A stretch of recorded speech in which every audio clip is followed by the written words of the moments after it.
कितने ना उनकी कान पड़ी बंदा।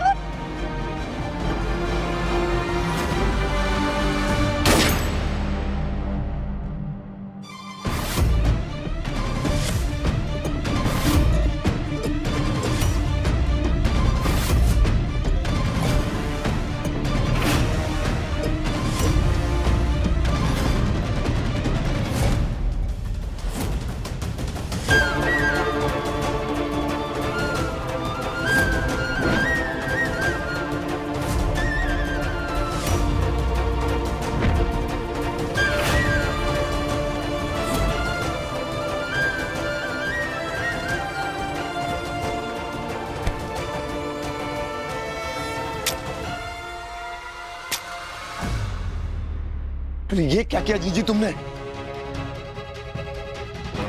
पकड़ो सबको, पकड़ो। सीधा खड़ा रहे।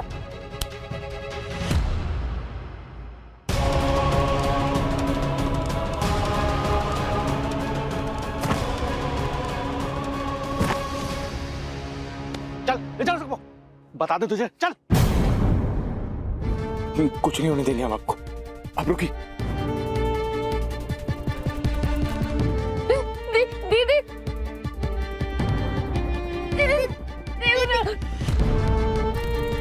हेलो, हाँ देव चौधरी बोल रहे हैं। आप प्लीज एक एम्बुलेंस भेज दीजिए, किसी को गोली लगी है। हाँ हम आपको लोकेशन भेज रहे हैं। हाँ एक मिनट।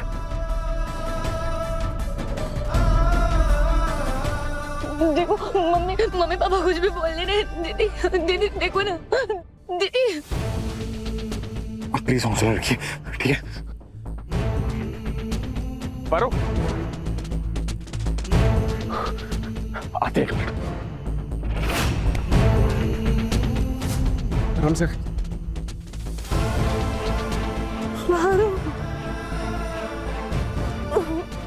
देखिए प्लीज हौसला रखिए, एम्बुलेंस आ रही है। पारो ने जब भी वो संभाला, जो भी किया अपने परिवार के लिए किया। देखिए आप प्लीज बात मत कीजिए, आपको और दर्द होगा। पर हम हमेशा उसकी मजबूरी रहे। नहीं ऐसा कुछ नहीं है। पारो के पापा ने अपनी जान इसलिए दी ताकि वो अपनी बेटी को तड़पते हुए ना देखे। पारो पारो अपनी माँ के पास आओ। देव बाबू पारो वचन दीजिए, आप पारो का साथ देंगे, इसकी रक्षा करेंगे।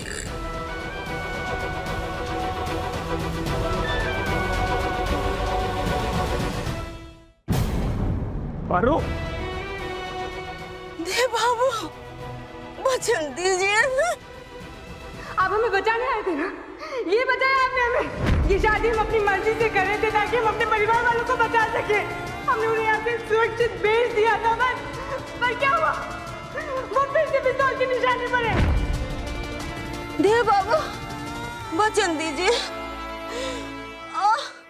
हाँ हम वचन देते, हम वचन देते।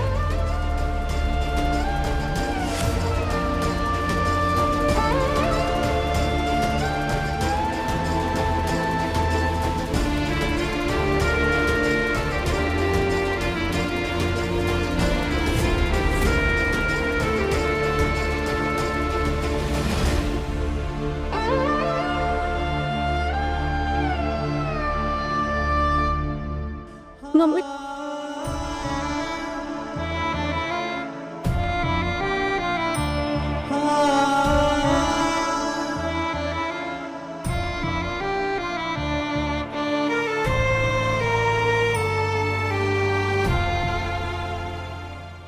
पारो हमें माफ कर दो, हम तुम्हारी माँ को। पारो पारो पारो पारो तुम ऐसे सदमे में नहीं जा सकती। पारो उठो। पारो, पारो, तुम्हें पता है तुम्हारी माँ ने चैन से आके क्यों मुदी? क्योंकि वो तुम्हारे ऊपर जिम्मेदारी नहीं बनना चाहती थी। और तुम्हारे बाबा ने अपनी जान इसलिए दी क्योंकि वो तुम्हें जिंदा देखना चाहते थे। और तुम, पारो होश में आओ, पारो होश में आओ, अपने भाई बहन को देखो। अब तुम्हें उनकी माँ और उनका पिता बनना होगा। पारो, पारो होश में आओ, पारो होश में आओ। क्या कर रही हो तुम? अपने भाई बहन को देखो।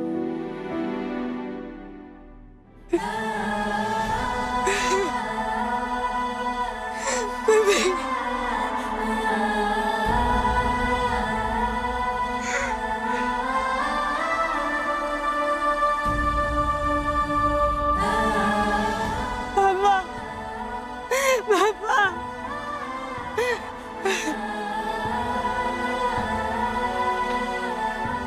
मम्मी,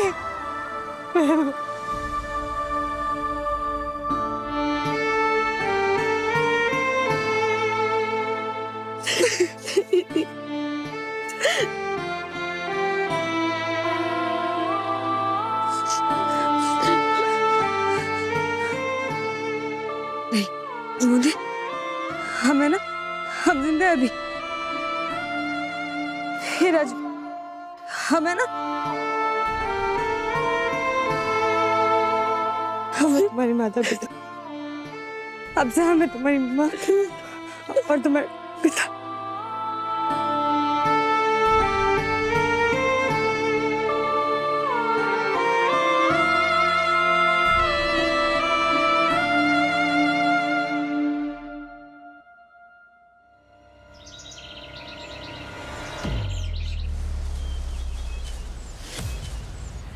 एक दो दिन हुए होते तो बात अलग थी विक्रम, लेकिन देव को घर से गए हुए अब बहुत दिन हो गए और उसे वापस बुलाने के लिए ही मुझे ये सब करना पड़ रहा है।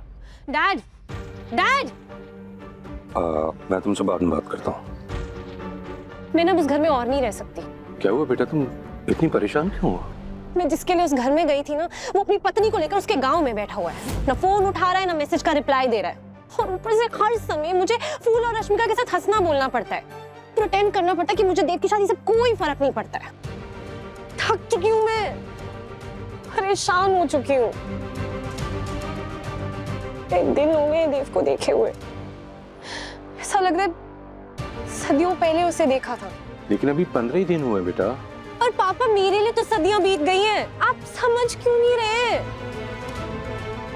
इतना टाइम में काफी देर से दूर नहीं रही हूँ पापा, और उसके घर में उसके बिना रहना ना मुझे अंदर ही अंदर खाए जा रहा है। कुछ समझ में नहीं आ रहा है मैं क्या करूं। तुम उस घर में वापस चले जाओ। क्या क्या कह रहे हैं आप पापा? क्योंकि देव वापस आ रहा है।